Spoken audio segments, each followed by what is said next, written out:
하나님 말씀은 미가서 구약 성경에 있습니다. 미가서 6장 6절과 9절 6절로 9절까지 말씀입니다. 제가 가진 성경은 구약 1296면에 있습니다. 미가서 6장 6절에서 9절 말씀, 우리 네 구절인데요. 같이 처음부터 끝까지 그냥 같이 다 읽도록 하겠습니다. 시작. 내가 무엇을 가지고 여호와 앞에 나아가며 높으신 하나님께 경배할까? 내가 번제물로 1년 된 송아지를 가지고 그 앞에 나아갈까? 여호와께서 천천의 순양이나 만민 강물 같은 기뻐하실까? 내 허물을 위하여 내 마다들을 내 영혼의 죄로 말미암아 내 몸에 열매를 드릴까? 사람아, 주께서 선한 것이 무엇임을 내게 보이셨나니 여호와께서 내게 구하시는 것은 오직 정의를 행하며 인자를 사랑하며 겸손하게 내 하나님과 함께 행하는 것이 아니냐. 여호와께서 성읍을 향하여 외쳐 부르시나니 지혜는 주의 이름을 경외함이니라. 너희는 내가 예비되었나니 그것을 정하신 이가 누구인지 들을지니라. 아멘. 자리에 착석하시겠습니다. 설교 제목을 하나님이 원하시는 사람 이렇게 정해봤습니다. 펜실베니아 주의 랑캐스터라는 도시에 사이트 앤 사운드라는 극장이 있는데 제가 이제 우리 교회 카톡방에도 올려드리고 했는데 그 극장의 설립 50주년 기념 또한 미국 독립 250주년을 기념해서 지난주에 5개의 연극을 무료로 이렇게 볼 수 있게 온라인으로 제공했는데요. 혹시 여러분 보셨나요? 제가 이제 다 보지는 못했는데 2편을 봤습니다. 다니엘과 에스더 이렇게 봤는데요.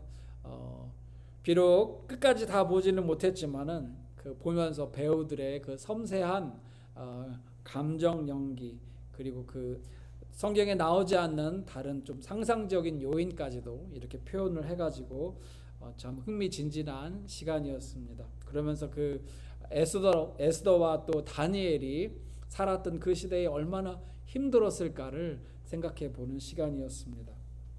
자, 우리가 다 알다시피 그 아수르라고도 하고 그 이름은 오늘 우리는 페르시아라고도 널리 알려져 있죠. 역사 가운데 그 페르시아 제국의 아하수에르, 영어로는 조럭스라는 아하수에르 왕의 왕비 와스디 왕비가 절세 미인이었던 모양이에요. 그래서 이제 아하수에르 왕이 기분이 너무 좋아가지고 어떤 큰 일이 있을 잔칫날에 그 왕비의 미모를 대신들 앞에 자랑하고 싶어가지고 왕비 좀 오라고 하시오 그랬는데 왕비가 어떻게 했죠? No, 안 갈 거예요. 그러는 바람에 왕비가 폐위가 되고 말았습니다. 그리고 새로 뽑힌 왕비가 바로 에스더 왕비죠.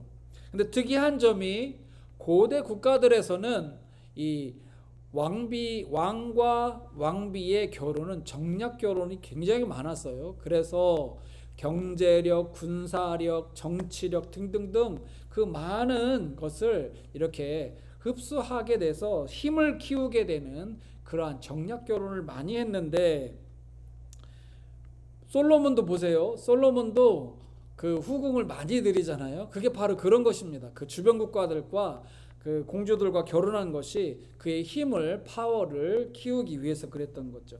그런데 에스더의 남편 이 아하수에로 왕은 부인을 뽑을 때에 그렇게 하지 않고 마치 오늘날의 미스 유니버스 대회를 치러가지고 미인을 뽑듯이 그렇게 일종의 시험을 통해서 에스더를 뽑았다는 것입니다. 에스더 3장에 보면 그녀가 왕비로 뽑힌 과정이 좀 기록되어 있는데요. 미인 대회를 주관하는 사람들과 왕에게 사랑을 받았다는 기록 외에는 별로 특이한 점이 없어요. 뭐 헤겐이 뭐 다른 사람들에게 사랑을 받았더라, 왕에게 사랑을 받았더라, 이 외에는 별로 특이한 점이 없어요. 그녀가 단순히 예뻐서 왕비로 뽑혔을까요? 옛날 어느 나라의 한 왕이 왕비를 고르기 위해서 전국에서 미인들을 이제 모집을 했습니다. 뭐 몸매, 지식, 성품 등등등 다양한 시험을 걸쳐서 이제 최종 3명의 후보를 뽑았습니다. 이제 마지막 시험으로 왕이 그 독이 든 와인잔을 각 사람 앞에 3명 앞에 딱 갖다 놓고는 이 한 잔에는 독이 들어 있습니다. 그런데 죄수를 불러다가 그 독을 마시게 했어요. 그 독이 든 잔을. 근데 죄수가 금방 바로 죽습니다. 그러면서 다시 잔을 내오게 해가지고 이 3잔 속에 한 잔은 치명적인 독이 들었는데 이 와인잔을 마시는 사람을 왕비로 뽑겠어, 이렇게 합니다. 첫 번째 처자는 아니 지금 이 사람 죽어나가는 사람 보니까 치명적인 독인데 지금 왕비가 되겠다고 내가 이 목숨을 걸어야 한다고. 첫 번째, 두 번째 사람은 무서워서 포기를 하고 말았습니다. 근데 세 번째에 있던 여인이, 처녀가 왕의 자비로운 성품을 간파를 했어요. 이 왕이 왕비를 뽑는데 그 와인잔에 독을 넣었다고 하지만 독은 없을 것이다 하고 용기 있게 나가가지고는 와인잔 3잔을 다 마셔버렸습니다. 죽지 않았죠. 그리고 쓰러져 있는 그 죄수도 일어나라고, 당신 연기하는 거 다 한다고 왕의 어심을 파악을 한 것이죠. 그래서 그녀의 놀라운 지혜가 있다는 것을 알게 된 왕이 이 여인을 최종 왕비로 선포를 합니다. 자, 어쩌면 우리의 인생도 여러 가지의 시험의 장이 아닐까 생각을 해봐요. 에스더도 시험을 통과하고 이 이야기에 나오는 왕비도 시험을 통과하고, 우리의 인생에 하나님께서 여러 가지 크고 작은 그런 테스트들, 템테이션이 아니고요, 테스트, 그 시험을 우리에게 하시는 것 아닌가 하는 생각을 해봅니다. 자, 그렇다면 우리가 시험을 통과해야 되겠죠, 그죠? 그분의 마음을 헤아려, 그 시험을 내시는 그분의 마음을 헤아려 통과를 해야 되겠죠. 그런데 통과를 못하는 사람들도 있습니다. 그 에스더 아하수에로 왕비를 뽑을 때도 그렇고, 또 아까 그 이야기 속에서도 시험을 통과하지 못하는 사람도 있어요.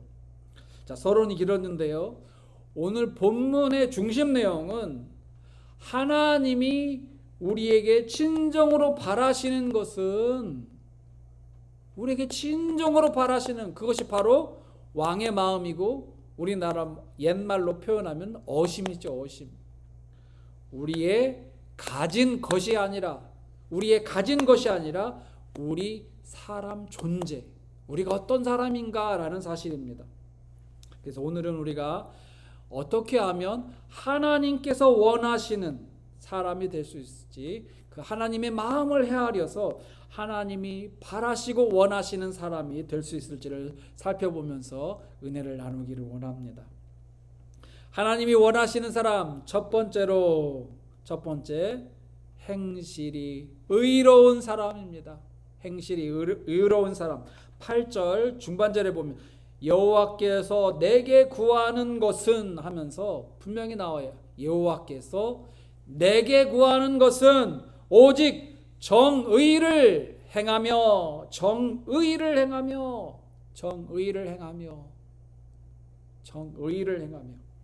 자, 미가 선지자는 기원전 750년에서 686년에 살았던 인물입니다. 그때 당시는 북이스라엘과 남유다로 분열되어 있었고 아수르 제국과 바벨론 제국이 침략해 오기 직전이었어요. 그러니까 북이스라엘은 기원전 722년, 또 남유다는 586년에 멸망을 하기 때문에 마치 두 나라가 풍전등화에 있는 것처럼 굉장히 마치 되게 좋지 않은 상황이었어요. 그런데 여러분 역사 좋아하세요? 역사? 저의 아내는 종종 저에게 이런 말을 합니다. 여보는 역사를 잘 알아. 여보는 역사를 좋아하나 봐. 그런 얘기를 해요. 그래서 나는 역사를 되게 외우기가 힘든데 여보는 어떻게 잘 알고 있더라고. 근데 사실 저도요. 중학교 때 그 역사 시간에 그 연도하고 그 무슨 사건들 있잖아요. 뭐 가보년에 있었던 뭐 정변, 뭐 을사조약, 뭐 여러 가지 사자성어나 뭐 말들이 나오면은 굉장히 힘들었어요, 외우기가. 그런데 신학을 공부하다 보니까 그 고대 중동 지역의 역사를 알아야지만이 성경의 배경을 알아야지만이 뜻을 잘 해석할 수 있기 때문에 훈련된 부분도 있기도 합니다. 그래서 역사를 좋아하죠. 흔히 사람들이 이런 말 합니다. 역사는 반복된다 라는 말들을 해요. 역사는 반복된다.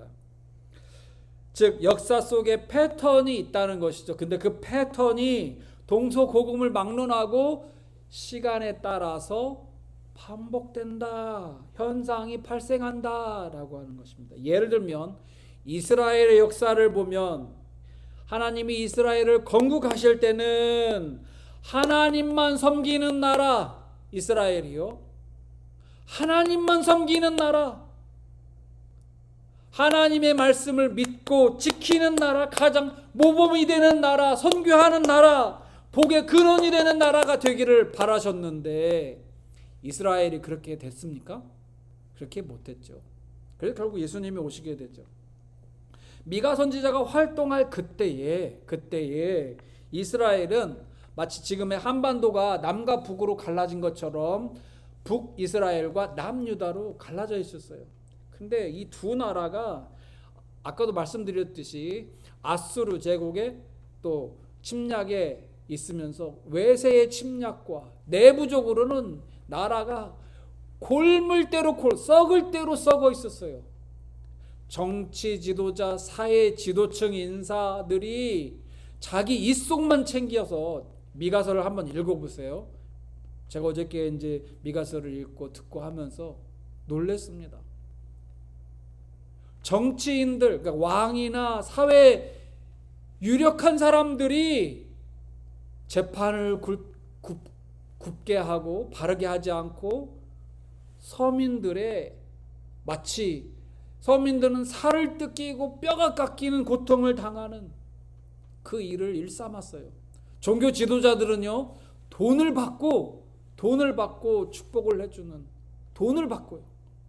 그러게 그들을 축복을 해주는 그러한 정치적, 종교적, 사회적으로 썩어서 굉장히 문제가 심각했습니다. 외세의 침입과 내부에 이 너무나 썩어 문드러진 그러한 상황이 있었습니다. 역사는 반복된다고 했잖아요. 자, 그렇다면 만약에 우리가 살고 있는 이 시대에 이와 비슷한 일들이 벌어지는 나라가 있다면 어떻게 될까요? 하나님은 이스라엘을 벌하셨습니다. 오늘날에 그러한 나라가 있다면 그 일이 벌어질 수 있습니다. 제가 이런 메시지를 할 수 있는 자격이 있는가 모르겠어요. 그리고 이런 말씀을 증거한다는 자체가 참 두려워요. 또 달갑지가 않습니다. 근데 미가 선지자는요, 아주 용감했습니다. 하나님 말씀을 들은 대로 가감 없이 그냥 막 선포를 합니다.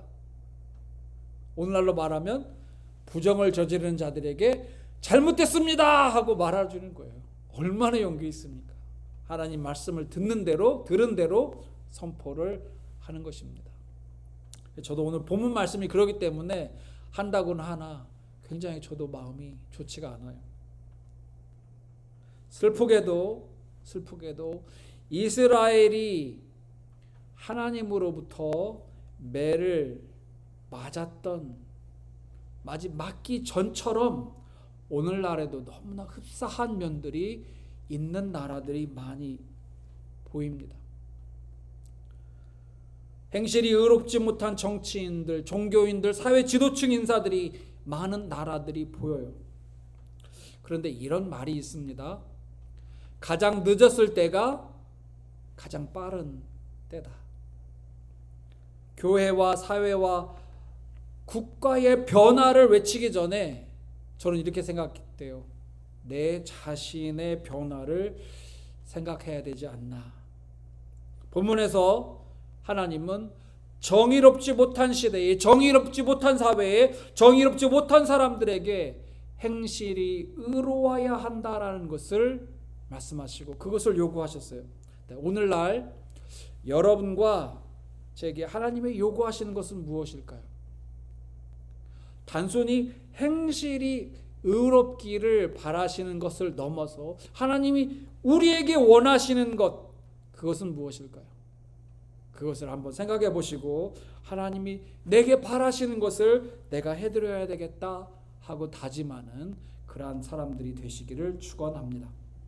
하나님이 원하시는 두 번째는 주님을 사랑하는 사람입니다. 주님을 사랑하는 사람.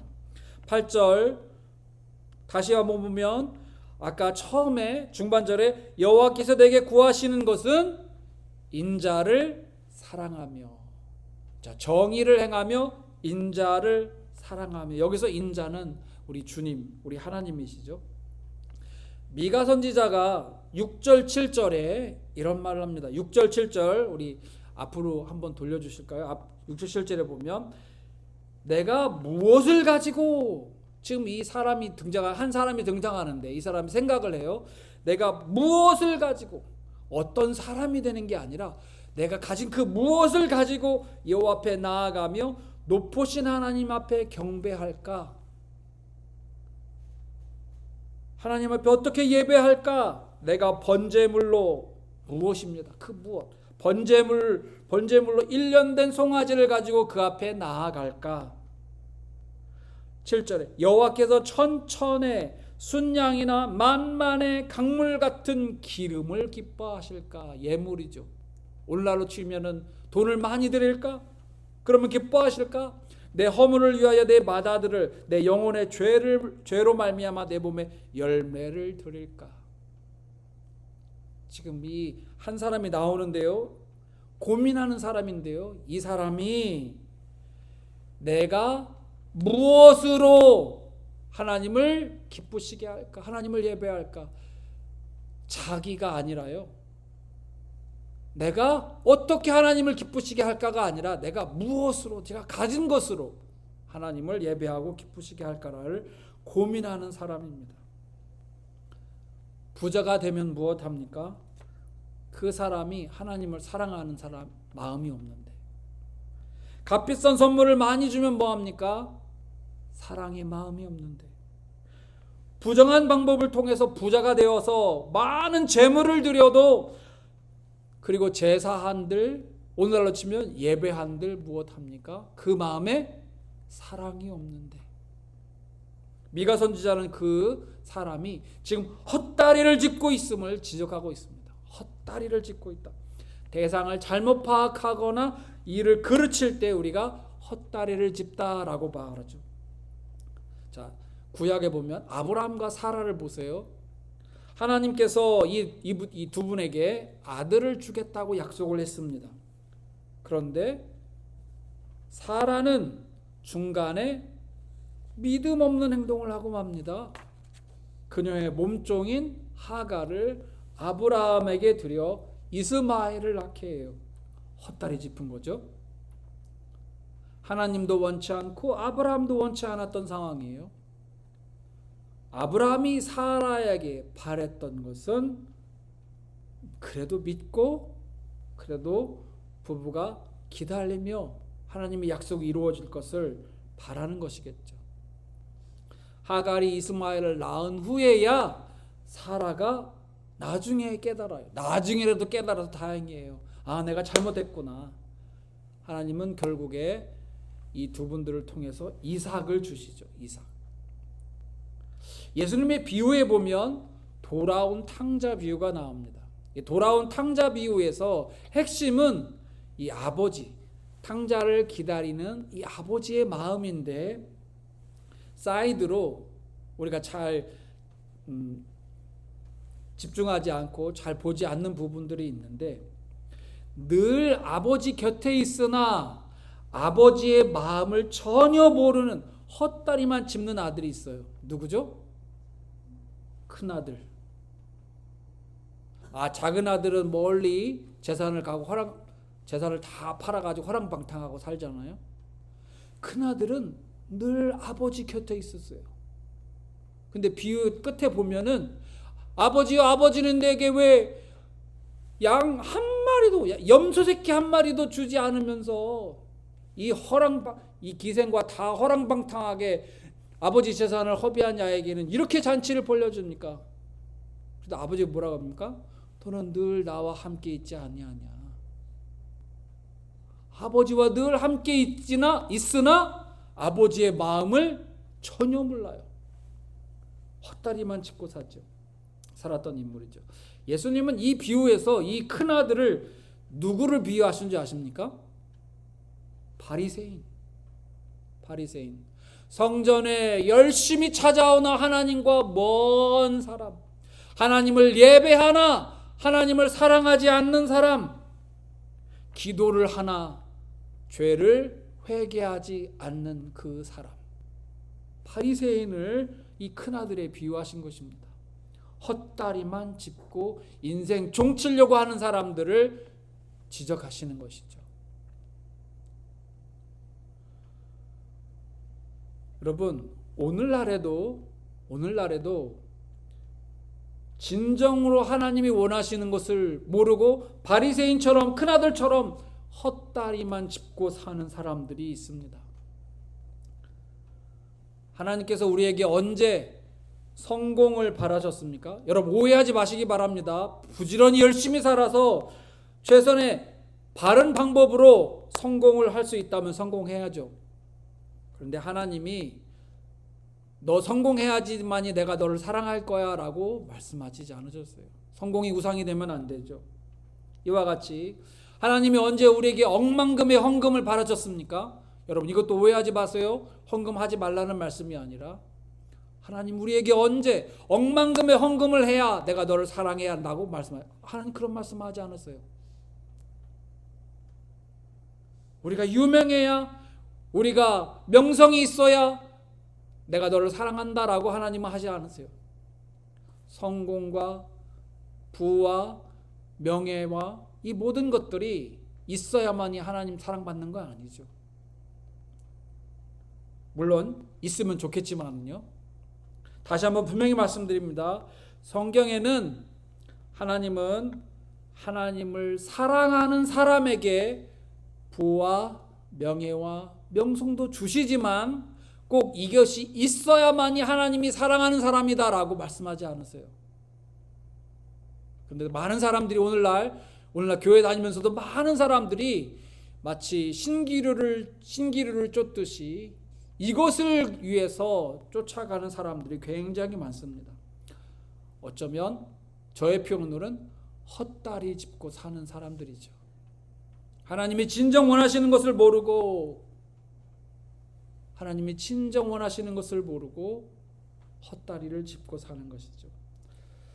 하나님이 원하시는 것은 그 부와 명예와 명성을 얻기보다는, 그렇게 애쓰려고 하기보다는 하나님을 사랑하는 그 마음. 하나님 그것이 없어도 우리가 하나님 사랑하는 마음이 있으면 하나님 우리를 기뻐하십니다. 물론 그것도 있고 이것도 있으면 좋겠죠. 그러나 그것이 전부는 아닙니다. 하나님 그걸 꼭 원하시는 것 아니에요. 그것이 없어도 하나님 우리를 사랑하세요. 하나님이 우리에게 진정으로 원하시는 것은 무엇일까?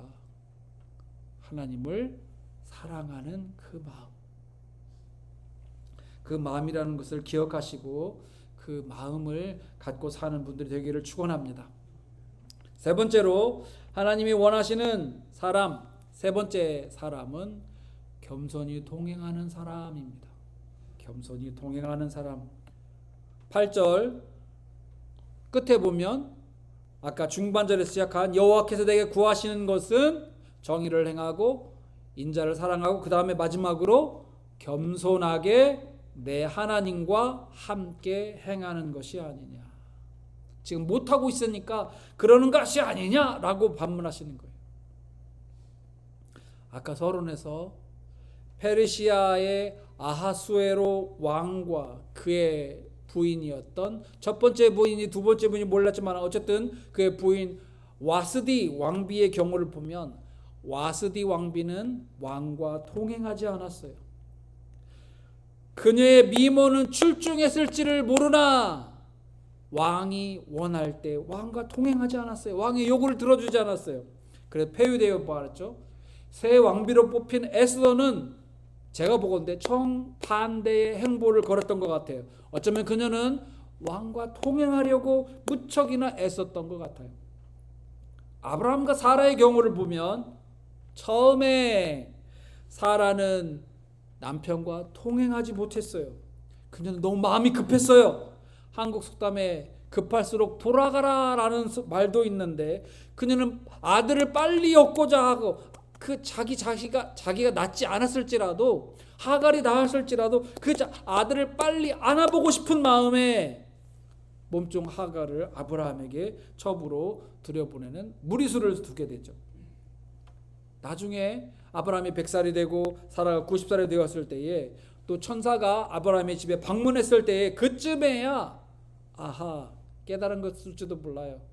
그런데 그때는 아브라함과 사라가 동행했다고 할 수 있습니다.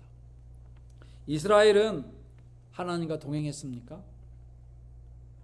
처음에 모세와 함께 이스라엘이 출애굽할 때는 아주 잘했어요. 그런데 얼마 지나지 않아서 삐그덕 거리면서 하나님과 동행하지 않기를 시작을 하죠. 그래서 40년 동안 광야에서 속된 말로 뺑뺑이 돌면서 그 고생을 했건만 사사시대에 들어서자 또다시 다람쥐 쳇바퀴 돌듯이 하나님을 잘 믿고 태평성대하자 마음이 이제 등 따시고 배부르니까 또 죄짓고 하나님 살려주세요 그랬다가 또 사사가 나타나서 살려주면은 또 태평성대가 오면 또 등 따시고 또 배부르면은 또 죄짓고 또 하나님 살려주세요 그럼 또 사사가 나타나. 이게 계속 반복되는 거예요. 아니 그랬으면은 이제 반복을 그만 끝낼 만도 한데 이스라엘이 하나님과 동행했습니까? 왕정시대에 들어서도 동행하지 않습니다. 다윗의 통일왕국 시대에 들어서고 그 후에 그때는 조금 하나님과 동행했을지 모르겠어요. 그냥 분열왕국이 됩니다. 북이스라엘, 남유다. 근데 그 두 나라에 보면은요, 선한 왕이 들어설 때는 하나님을 잘 섬기는 것 같다가도 나쁜 왕들이 너무나 많은 거예요. 그러니까 나쁜 왕들이 들어설 때는, 나쁜 왕들이 왕권을 잡을 때는 나라가 엉망진창이 됩니다. 바닥으로 떨어져도 그냥 그렇게 떨어질 수가 없어요. 하나님과 동행하지 않게 되죠.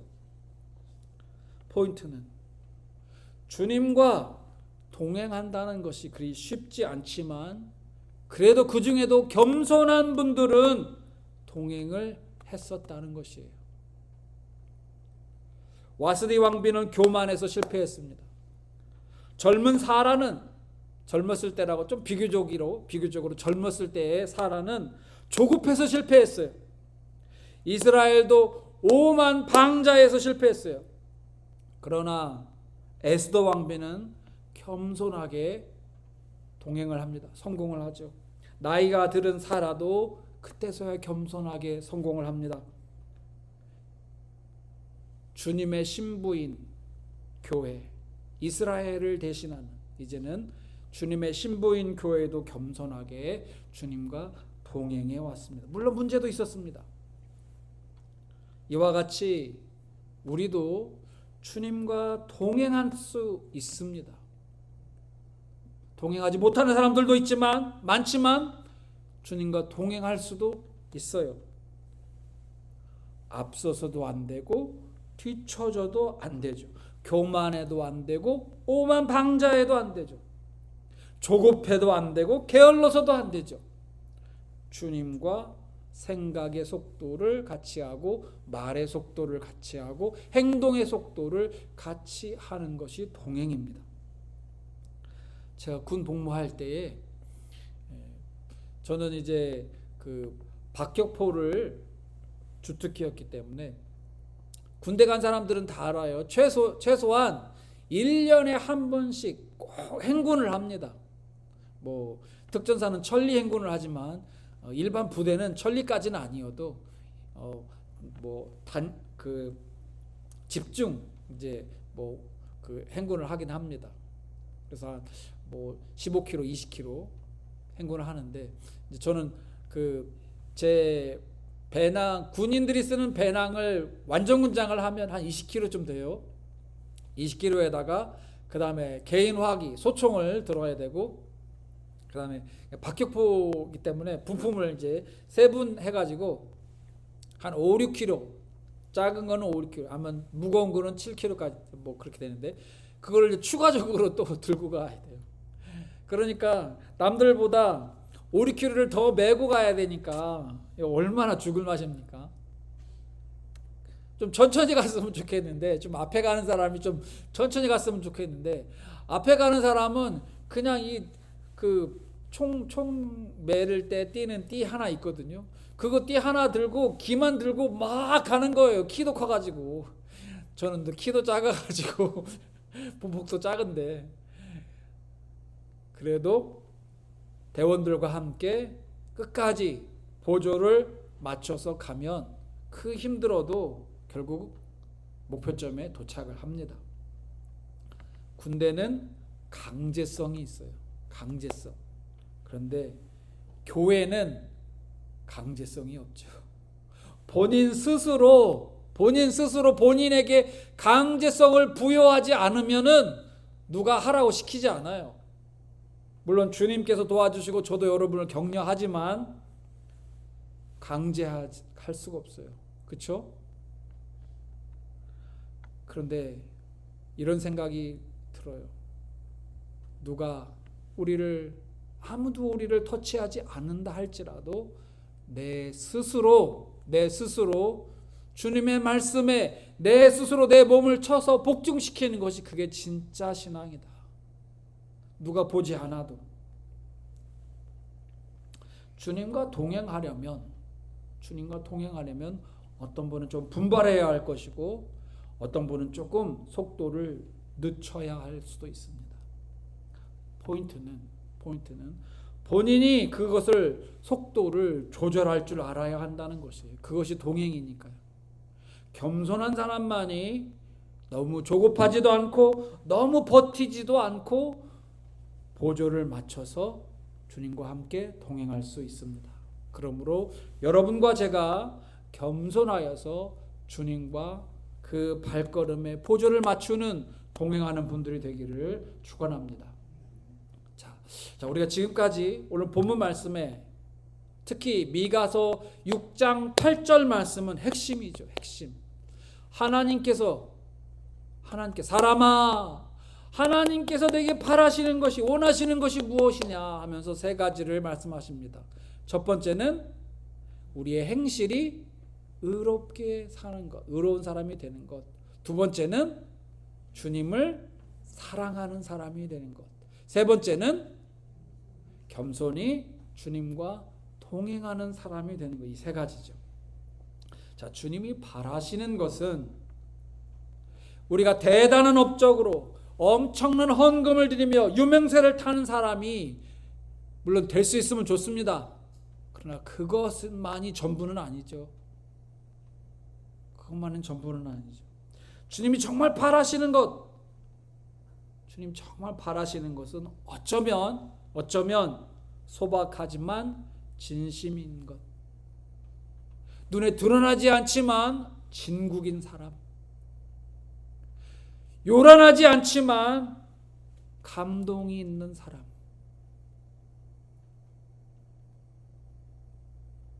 그 사람을 주님이 바라시고 원하신 줄 믿습니다.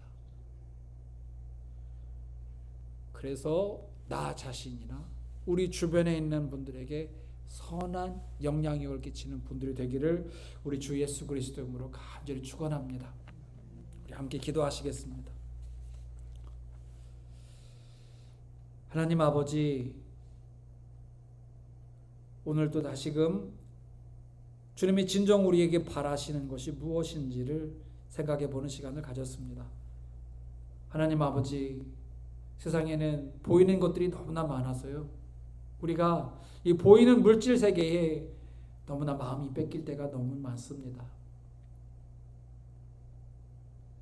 육신의 정욕과 안목의 정욕과 세상의 이생의 자랑거리들을 더 가지려고 그렇게 살아가는 것은 아닌지 우리 자신을 되돌아봅니다.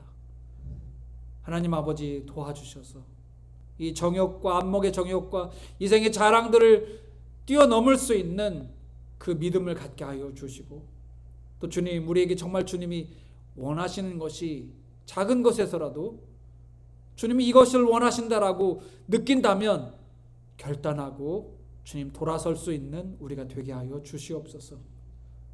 우리의 시간을 쓰는 것, 물질을 쓰는 것, 우리 인생을 쓰는 것, 우리의 생명이 누구의 것인지 주님 곰곰이 생각해보고 작은 것이라 할지라도 주님이 바라시는 대로, 원하시는 대로 그렇게 살아가는 우리 모두가 되기를 간절히 소망하고 사랑 많으신 예수님 이름으로 기도드립니다.